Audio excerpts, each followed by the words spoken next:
Welcome back to the Achilles channel, everyone. Today I have a couple of things I'd like to talk about. The first one being the oil spill in the Gulf of Mexico.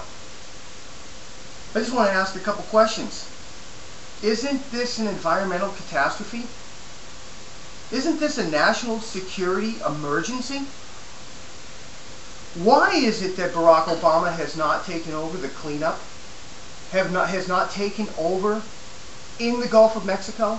Why has he not put the full weight of the federal government into this situation? This true crisis. The reason is because he wants it to be bad. The worse it is, the better it is for him in pushing forth his American Power Act.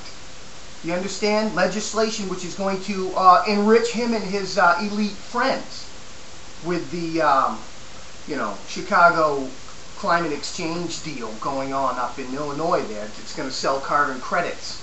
Everybody's going to create a big investment of carbon credits, and him and all his friends will get rich, and it will fund their ideology. That's why he's not doing anything down there. What he's saying is, oh, we're not sure if legally we have the authority to go in and take over the situation. Was he thinking about that when he went in and took over the banks? Was he thinking about that when he took over the car industry? Was he thinking about that when he took over the insurance industry? Went through the healthcare, and that's what's going to happen? Was he thinking about that when he when he's bailing out Fannie and Freddie, is whether that's illegal, whether that's legal? Does he think about it in any of that? No, they just do it. Here, it benefits him to wait. It benefits him politically. Because in no way is the mainstream media going to blame any of this on him. None of it. They've done everything they could. They were there day one. Yeah, the lawyers were there. The lawyers were there. Getting ready to sue. That's it. He's got the full weight of his legal team down there. That's it. They want you to believe that the Coast Guard being there is somehow related to the President of the United States of America. But I'll tell you right now, the Coast Guard would have been there with or without him, because the Coast Guard's there. He has nothing to do with the Coast Guard. And that's the bottom line. This is all about creating a crisis. It's Cloward Piven.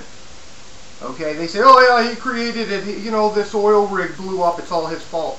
Listen, why are they drilling in 5,000 feet of water? Because the environmentalists pushed them out there. Because they didn't want them closer to the shore. Because of environmental problems. What about a leak? What if it leaks, out there, it's way out there. See, what that did is it made it tougher to drill, and in case of an accident, it made it almost impossible, so far, impossible, to cap it at that depth. And guess what it didn't do? It didn't protect the environment in any way, shape, or form.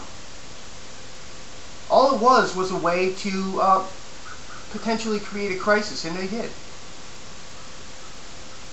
It conveniently happened right prior to this, climate change bill that they're pushing through trying to push through the Congress.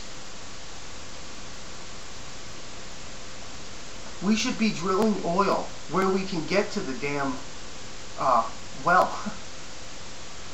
A mile deep underwater, obviously we do not have the technology to immediately address these problems. But the environmentalists pushed us out there. That's why we're out there drilling. That's why there's a huge catastrophe, because we can't get at the leak. People, humans, can't get there. Only machinery that's not working, obviously. So I'd like to see the mainstream media start putting Obama feet to the fire on this, and just ask, would a true leader wait while the Gulf of Mexico fills up with oil? Is that really what a leader does? It waits and makes sure it's legal? Or would a true leader take charge, go down there, and deal with the legal ramifications later? This is a national security issue. That's what a true leader would do. Anthony Weiner, congressman, attacking Goldline through Glenn Beck. Actually attacking Glenn Beck through Goldline. What he's doing is he's using Saul Alinsky's tactics, rule number 12, pick the target, freeze it, personalize it, and polarize it. Cut off the support network and isolate the target from sympathy. He was on O'Reilly's show last night, threatening O'Reilly. He told O'Reilly that he was also responsible for it. O'Reilly didn't pick up on that. But that's to shut O'Reilly up, to stop O'Reilly from protecting Glenn Beck. That's what he did last night on the O'Reilly Factor. Isn't that incredible? Anthony Weiner. He said that his facts are irrefutable. That Goldline is an unfair gold trader. They're fleecing the people. They're screwing their customers. And O'Reilly said, well, they've got a Goldline has an A+ rating by the Better Business Bureau. And Weiner says that according to the LA Times, you can buy an A+ rating. So that's Weiner's facts, the LA Times. And 45 complaints against Goldline. Out of millions of people who have bought from Goldline, 45 people have complained. 45 complaints. And Weiner says that's reason enough to move on this company and to go after Glenn Beck. The reality is Glenn Beck's out there speaking the truth. The administration's scared to death of what he's telling the American people, waking the American people up, getting people to understand what the founding of this country is and what their responsibilities are. And that's what's happening here, and Weiner is nothing but an attack dog. A Weiner dog.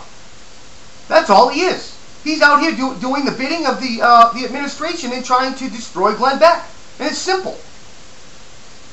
That's exactly what it is. See, Glenn Beck sells Goldline. Another reason why Weiner doesn't like Goldline is because he wants people buying gold from the Treasury. He wants people buying gold in paper, because it's known in history that when the economy collapses and we go into a Great Depression, the United States of America will confiscate gold. They've done it before in the 30s. Goldline sells old coins that in the 30s they didn't confiscate. Do you understand? So this gives you an option to buy something that hopefully won't be confiscated when the economy collapses. That's all they're selling, and they don't want that. They don't want people to have individual wealth. They don't want them to protect their wealth. They're telling everybody that everything's hunky-dory when it's not. Gold goes up in price because we're printing money.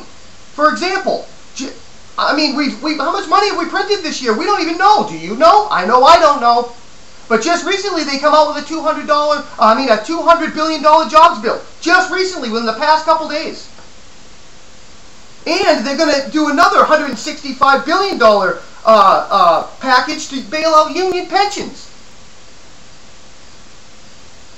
What is that, $365 billion? The very day, I might add, that Barack Obama came out with legislation to keep Congress from spending too much money and to go by the pay-go rules. The pay-goes, pay as you go. None of these things are funded. They're going to print money for this, but it's an emergency. See, they don't care about the law when it's an emergency, when it's something they want to do. They're trying to bankrupt this country. Are they thinking about the laws here? No. Because it doesn't benefit them to think about the laws here. But in the oil spill, it benefits them to think about the laws here. It benefits for them to sit on the sidelines. Because sitting on the sidelines creates a bigger mess to push forth your global agenda. God bless America.